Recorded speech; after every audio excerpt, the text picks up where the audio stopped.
शेतकरी बंधूंनो, समजा तुमच्याकडे 1 एकर जमीन आहे.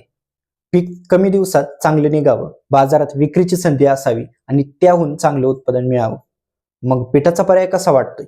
पण इथेच एक गोष्ट लक्षात घ्या.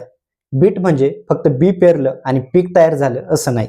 सुरुवातीपासूनच जमीन भुसभुशीत ठेवणं, योग्य वाण निवडणं, रोपांची योग्य संख्या ठेवणं, पाण्याचं नियोजन करणं आणि वेळेवर खत किडीचं व्यवस्थापन करणं हे सगळ्यात महत्वाचं आहे. आणि शेवटी सगळ्यात महत्वाचा प्रश्न, माल तयार झाला की विकणार कुठे? म्हणून माझं स्पष्ट सांगणं आहे, बीटची लागवड करण्याआधी तुमच्या जवळच्या बाजारपेठेत चौकशी करा, मागणी समजावून घ्या आणि मगच ठरवा.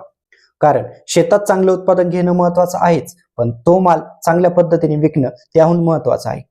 बीट शेतीचा वाणापासून खत फवारणी, एकरी खर्च आणि नफ्यापर्यंतचा संपूर्ण हिशोब पाहायचा असेल तर कृषी विथ ऋषी या युट्यूब चॅनलवर नवीन व्हिडिओ आलेला आहे, तो पहा. शेतकरी बंधूंनो, पीक कोणतंही असो, नियोजन पक्का असेल तर शेती फायदेशीर.